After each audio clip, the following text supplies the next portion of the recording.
Welcome back to Rooted and Refined at the Zodak Tea Room. I'm your host, Brandon, and today we are tackling the one thing that separates a medicinal masterpiece from a bitter disaster.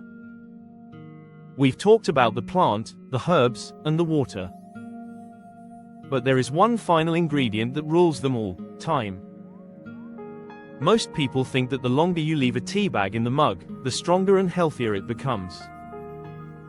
I hate to be the bearer of bad news, but that is actually a myth that might be ruining your digestion. Today, we're going to find the golden window, that perfect moment where the health benefits are at their peak before the tea turns against you. The chemistry of the steep. When you drop a tea leaf into hot water, a very specific chemical parade begins. The different parts of the leaf don't all come out at once. The first 30 seconds, the caffeine and the aromatic oils, the stuff that makes it smell amazing, rush out first. The next 2 minutes. This is when the antioxidants, the catechins and polyphenols, make their grand entrance. This is the sweet spot for your health. The 5-minute mark and beyond. This is where things get messy. The heavy, bitter molecules called tannins start to flood the water. If you leave your tea in too long, the tannins actually bind to the antioxidants, making them harder for your body to absorb. So, by trying to make it stronger, you're actually making it less healthy. From garden to cup. Think of tannins like the security guards of the tea leaf. In nature, they exist to stop insects from eating the plant by making it taste bitter and dry. When you oversteep your tea, you're basically drinking the plant's defense mechanism. For someone who knows nothing about chemistry, just remember the dry tongue feeling. If you take a sip and your tongue feels like it's wearing a wool sweater, you've oversteeped. That dryness is the tannin reacting with the proteins in your saliva. It's not strength, it's just the plant telling you that you waited too long. The art of the perfect brew. To hit the golden window, you need to be a bit of a timekeeper. Green tea, 2 to 3 minutes.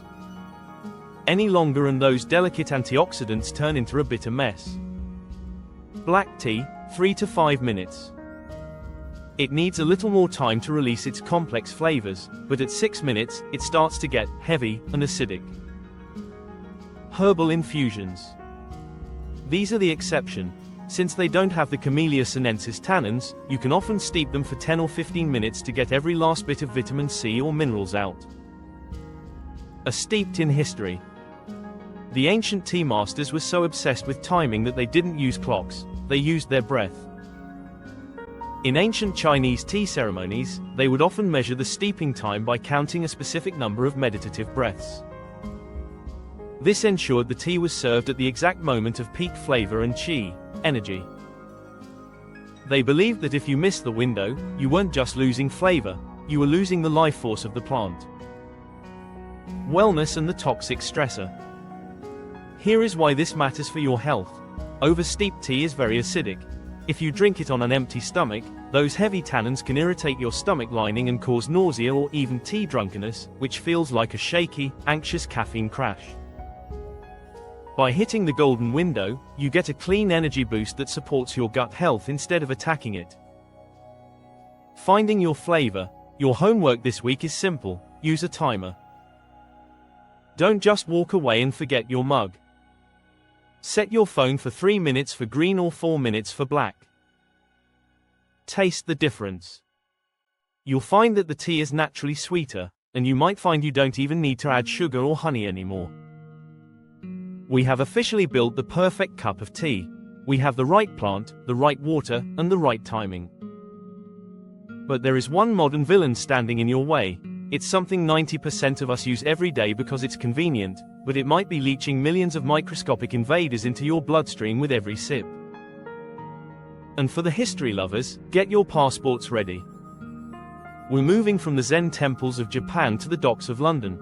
We're going to see how the British Empire became so addicted to tea that they literally traded an entire country's health and a mountain of silver just to keep their kettles boiling.